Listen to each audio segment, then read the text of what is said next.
you're looking at the books behind me and thinking, don't those keep changing every video? Yes, they do. It's because I keep buying books.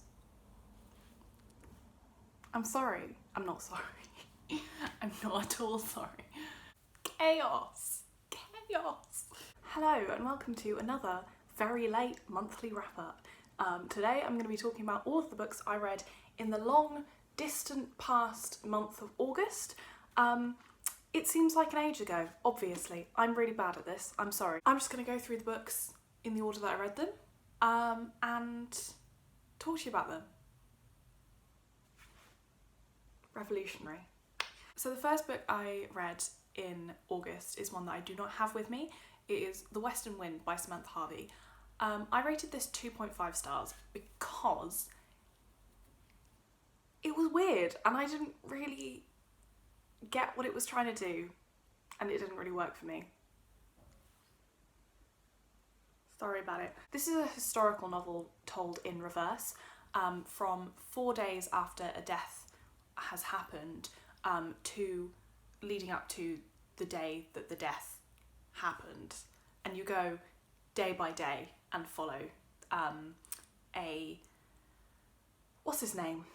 A priest, a medieval priest, living in a very small village, day by day as he tries to figure out what's happened. This was a really interesting idea and I was hoping that gradually things would get revealed as you got closer to the time that the actual crime took place, but instead what I got was on the first day, as in the day that it happens, you just get a literal info dump of like the priest witnessing what happens. So the mystery just disappears. It's like, you know, all of this build up saying, oh, what could happen, you know, and he's going about his daily life for these 4 days.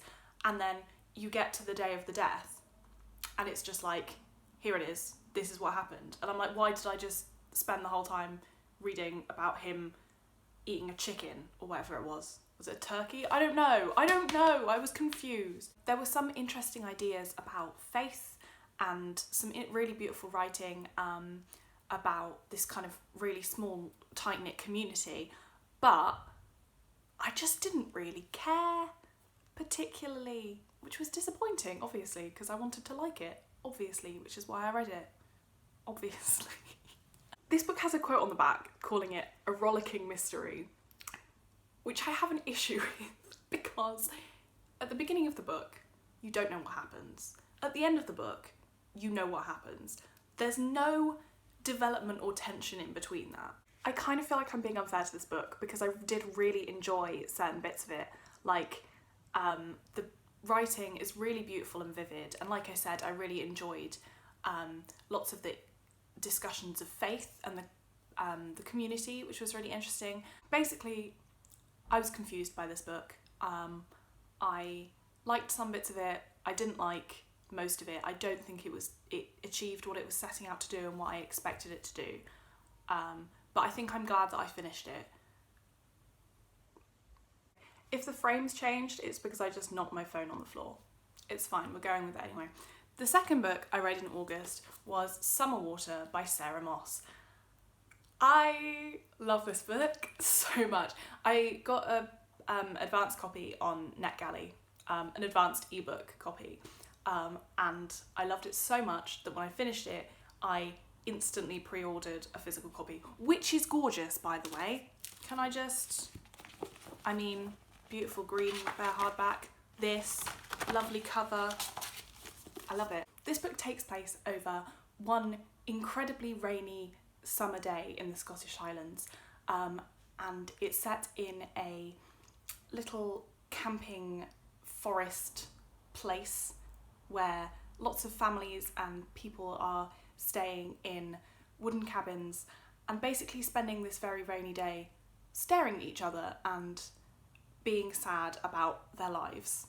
What I loved most about this book is just how Sarah Moss completely just gets her characters. They're so incredibly vivid and real, and that's something that is incredibly important to me when I'm reading. I love writers who can just give you a character in a sentence. And Sarah Moss really does that in this. I've been on lots of rainy Scottish holidays and I really connected with, I mean, the setting, obviously, it felt very familiar to me and very kind of nostalgic, but also some of the conversations in this book are literally conversations that I've had with my parents as a kid. It's very much about kind of Britishness and outsiders, because there's a family who are, I think they're Eastern European immigrants. No one can agree on where they're actually from. And they come to this park and it's sort of about everyone around them being suspicious of them, I guess. But also about all the relationships of the people who are staying in the park. Even though this feels like an innocent, nondescript day, there are little smatterings of wrongness left throughout the narrative that then your attention is kind of pushed away from them, just as the characters are watching until something makes them feel uncomfortable and then looking away, convincing themselves that it's not their business. You are given these little morsels of disturbing, you know, of something that feels wrong, and then your attention is forced away until a disaster strikes at the end. The characters are almost entirely white, middle-class British people, so I did end up forgetting kind of whose children belonged to who. But I kind of feel like that's deliberate because it is about, you know, a very, what's the word, homogenous community and kind of outsiders coming into that community. This book has stuck to me since I read it, and I just keep thinking about it. I'm just in awe of what Sarah Moss can do with such, you know, such a tiny amount of words. I know that she's going to become one of my favourite authors. I think she's amazing and I love this book. It's amazing. Read it, read it. The third book I read in August was An American Marriage by Tayari Jones. I had incredibly high expectations for this because it won the Women's Prize last year and I literally haven't heard anything bad about it, but I didn't really get on with it that well, which I was really surprised by. Anyway, this book is about a newly married couple, Celestial and Roy, who are torn apart when Roy is wrongly sentenced for a crime he didn't commit. He's sentenced to 12 years in prison, and they've been married for, I think, a year at this point, and it's about the repercussions of this wrongful conviction on their relationship and the people around them. Wow, that was a good summary. I'm impressed with myself. Am I getting good at this? Maybe. I think the problem that I had with this was that the first section with the trial and the imprisonment was skipped over way too quickly for my taste, and it felt like I didn't really get enough chance to connect with the characters or get to know them before I was pushed into the book that it felt like Tayari Jones actually wanted to write, which was after Roy gets out of prison. And sadly, the first third was what was most interesting to me, how they kind of got to that point of Roy being put in prison, and then and the letters between them when he is in prison are beautiful and utterly heartbreaking, and I wanted more of that. And then the last 2/3 after he gets out felt like it really, really dragged. The writing is really beautiful, and I thought the relationships between the characters were very interesting, but it just didn't quite hit the mark for me. The next book I read was Convenience Store Woman by Sayaka Murata, and I love this book. It's so fucking weird. This book was literally everything I wanted it to be and more. It was dark, it was weird, it was unexpected, it made me question humanity and reality, and I loved it, really. It was excellent. Also, it's really funny. I kept like reading bits out to my flatmates. I'm sure they were getting really pissed off at me, but I just kept sniggering and then reading little bits out because it's so funny. It's such a dark, deadpan humour, and I love that. This follows a woman called Kiko who works in a convenience store, and she loves it there because she literally has a manual that she can follow that shows her how to be a normal human being. And Everyone around her is constantly asking her when she's going to get married, when she's going to get a proper job, but she doesn't want to. She's perfectly happy just being a convenience store worker. Then a man turns up working at the convenience store, claiming that he wants to work there so that he can find a wife. And it kind of goes from there. I loved Kiko and her really deadpan observations of the people around her, and I absolutely adored the kind of gentle creepiness that runs through this story. I thought that was absolutely brilliant, because it does get quite dark. It's not like, oh, here's a load of blood and gore or anything like that, or anything particularly disturbing. It's just a sort of psychological darkness, which is my favourite because I'm a creep. The dialogue felt a little bit clunky at times. I think that might be because of the translation, but overall I loved it. Excellent, would highly recommend. I should also say this is translated from Japanese by Ginny Tapley Takamori. So, because August was Women in Translation month, so I read some books by women in translation. Like this one. The next book was another translated book. This is Loyalties by Delphine de Vigan, translated by someone. Translated from the French by George Miller. This is a proof copy, but this book I think has already come out in paperback. I'm just late to the party. This is the story of two boys on the verge of adolescence, and all the adults that surround them. It's about a woman who suddenly finds out that she really doesn't know who her husband is anymore.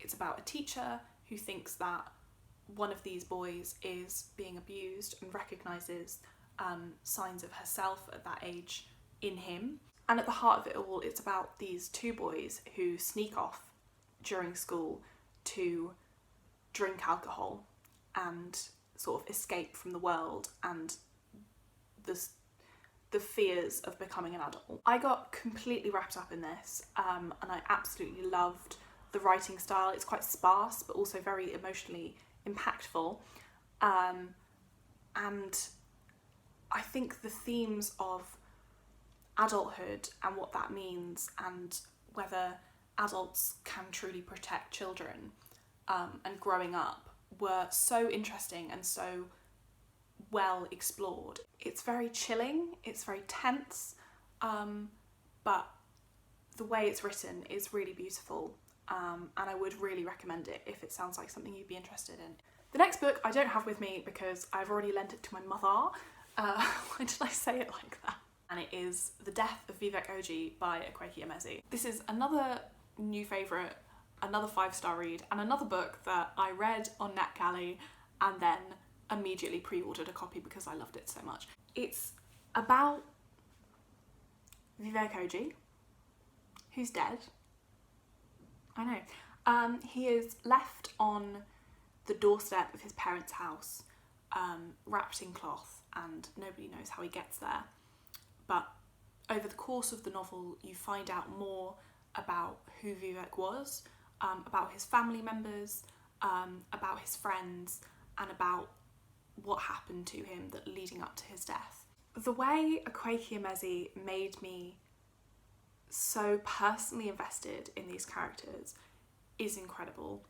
I felt so affected by Vivek's death. When you finally find out exactly what happened, it's so utterly heartbreaking, even though you know it's coming from the very beginning. I think especially because you know it's coming from the beginning.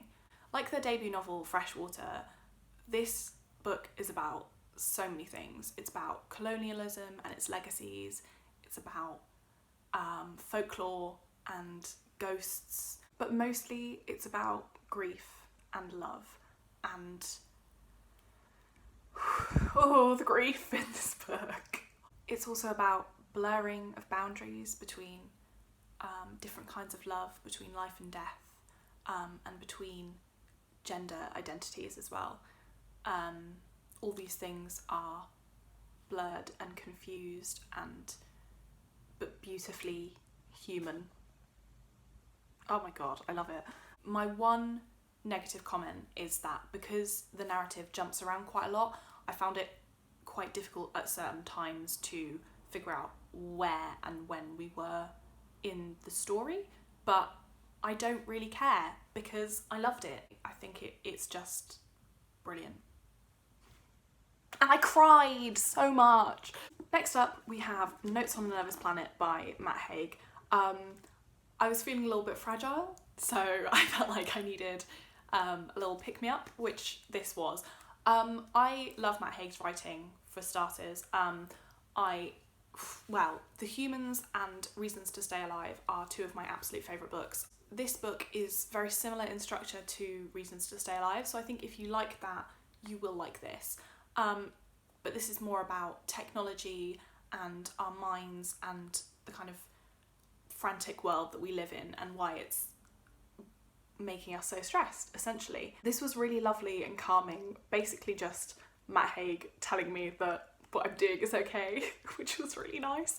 I really appreciated that. It's also a lot about how modern society may or may not be killing us slowly, but mostly it's nice. This is written as a series of short thoughts that are kind of interlinked, which makes it really quick and easy to read, especially if you're feeling a bit all over the place. And it's also got loads of really good practical advice for slowing down and decluttering your life. It does get a little bit repetitive after a time and verges on the kind of self-help, which is just like, you know, go hug a tree and dance in the rain and appreciate nature and everything will be fine and all your mental illnesses will disappear, which annoys me, that kind of attitude. But in this, it's written with such sincerity and a genuine belief that everything will be okay that I kind of didn't mind. I think this won't be helpful for everyone.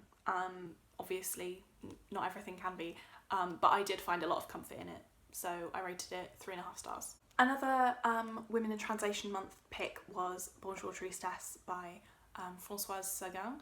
I didn't love this. This is about Cécile, who goes on holiday with her father and two of her father's mistresses, actually, and everything's fine until her dad decides that he wants to remarry. They've lived a very, hedonistic, carefree life up until now, and Cécile decides that she doesn't want him to remarry, so she's going to break them up. I liked the style of this book, and I found it really immersive in the setting. It's set over a really, really hot summer on the French Riviera, and you really get that feeling of heat and disgustingness. But ultimately, I didn't really care about what was happening. There are lots of discussions of morality and observations about people, which I think were well done and interesting, but it wasn't really my kind of thing. Also, I read spoilers for this by accident, so that didn't help, given that it's only about 100 pages long. And this edition also comes with another of her novellas afterwards, A Certain Smile, and I didn't feel compelled to go on to that, so it was fine. Next up, I read Homegoing by Yaa Gyasi. I knew I would love this book. It's exactly my kind of thing. It's, what is it? Fuck. It's a multi-generational, character-driven, epic, historical fiction. I knew I was going to love this. Everyone loves this. And I did love it. So this follows two family lines as they get separated by slavery. They originate in Ghana in the 1700s. One sister marries a slave trader and the other one is sold into slavery. And it follows, each chapter follows their subsequent, the subsequent generations of their family. There were some perspectives from certain characters that I preferred to others, and some that I was more invested in, but generally I really cared about all of the characters and I found all of their different stories really fascinating. Mostly I just wanted to learn more about them, I wanted to stay with them for longer and just learn everything that I could, because one of my issues with this book is that because you only spend a very short amount of time with each character, often the pacing felt a little bit off, so you'd suddenly be in a different place because it felt like you needed to. But generally, this book is such an impressive achievement, to kind of plan out the whole, you know, however many generations there are, all the way from 1700s to essentially present day, is so impressive, and it's done incredibly well. The writing is so beautiful and heartbreaking. So although I had a couple of issues and I wasn't in the best headspace when I read it, I'm still absolutely in love with this book, and I think it is excellent. So the last book I read was another Women in Translation Month pick, and that was The Memory Police by Yoko Ogawa. It's set on an island where regularly objects will disappear. Not physically, they will still be around, but they will disappear from the people's memories, the people who live in the island. They will not have any memories attached to the objects anymore. However, there are some people who don't forget as they should, with everyone else, and the memory police are there to monitor this and find these people and then remove them, just as all the objects are removed and they are disappeared. No one knows where they go. And the narrator is a novelist, and when she finds out that her editor is not forgetting as he should be, she decides to hide him in her house. So that sounds like a sort of thrilling dystopian novel, and to some extent it is, but it's also not. The tension and fear of discovery is so real. At certain points it feels like you are reading a kind of thriller, but that's basically it. The rest of it is just the magical kind of Yoko Ogawa style that if you've read at least The Housekeeper and the Professor, you will recognise, and I am now utterly in love with it. The thing I love most about The Memory Police is how the writing style somehow seems to echo what's happening to the characters. It feels very distant and cool.